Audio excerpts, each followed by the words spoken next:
Bienvenue sur ma chaîne YouTube. Aujourd'hui, je vous propose un petit tuto tout simple. Alors, ça sera pas un montage très exceptionnel, hein, c'est juste histoire de s'entraîner à utiliser certaines méthodes. Si vous trouvez le résultat intéressant, je vous remercie de mettre un pouce vers le haut et de me laisser un commentaire. Et sur ce, je vous souhaite un bon visionnage. Allez, c'est parti. Nous voici sur GIMP, la version 2.10.38. On va aller sur Pixabay, je vous mettrai le lien, et on va choisir dans téléchargement 1920 par 1080. On clique sur voir et on fait un clic bouton droit de la souris pour copier l'image dans le menu contextuel. On revient dans l'éditeur d'image GIMP et on va dans édition, coller. Donc là, on va le renommer, je vais l'appeler Horizon. Hop, je vais créer un groupe de calque. Et je reclique sur groupe de calque pour que dans le groupe de calque, il y ait un groupe de calque dièse 1 que je vais renommer. Alors, je vais mettre un nom, un mot qui, pochoir, qui je pense va bien parler. Et je resélectionne groupe de calque pour recréer un groupe de calque. Hop, voilà. Et je le renomme. On va mettre photo ou image. Je vais mettre image, c'est plus générique. Image. Alors, l'idée, est la suivante. D'abord, je reclique dans pochoir et je vais chercher avec l'outil texte. Donc là, les couleurs noires et la couleur de premier plan. Un texte à mettre. Je vais Arial Bold. Vous pouvez choisir une autre écriture. 150. Et tout est à 0. OK. Je vais simplement mettre, je vais mettre peut-être sur 2. Bonne année 2025. Donc j'ai pris, hop. Alors là, apparemment, c'est pas CTRL-2 de la souris pour dézoomer. Je sélectionne tout et je vais centrer le texte et aussi augmenter parce qu'au final, je souhaite qu'il occupe. Donc là, je prends les points de contrôle du calque texte et en fait, allez, je vais le monter jusqu'à 300. 300, ça a l'air d'être un meilleur compromis. Alors, c'est pas fini. Je sélectionne horizon.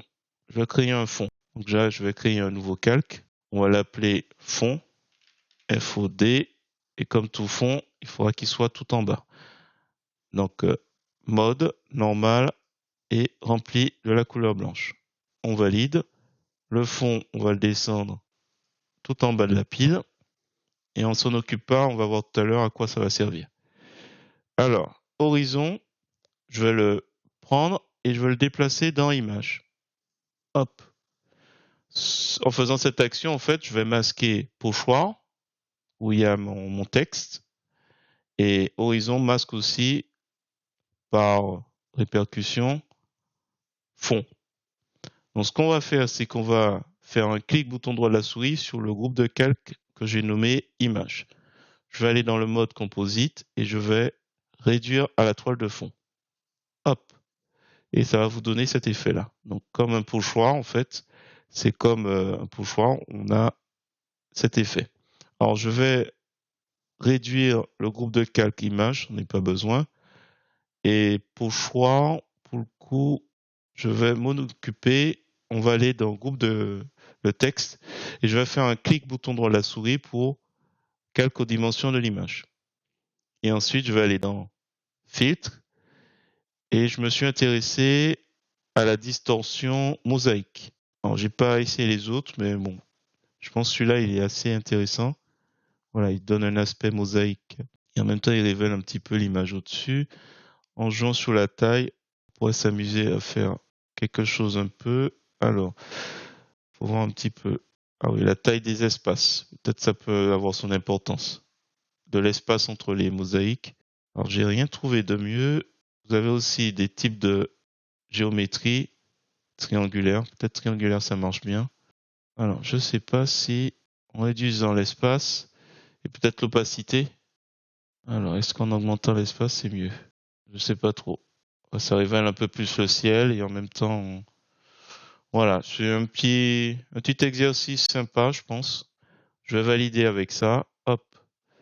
Voilà, je peux replier pochoir et je peux replier l'ensemble du groupe de calque. Et on se retrouve avec cette image. Alors, bien sûr, on n'oublie pas, d'enregistrer. Dernier projet de l'année. Et si on veut l'exporter, pour rappel, fichier exporter sous, donc JPEG. Vous pouvez avoir un aperçu de la taille. Allez, hop, exporter. Voilà, voilà. Voilà, j'espère que cette petite vidéo vous a plu. Si c'est le cas, je vous remercie de mettre un pouce vers le haut et de me laisser un commentaire. Et sur ce, je vous dis à bientôt pour d'autres tutos pour cette nouvelle année.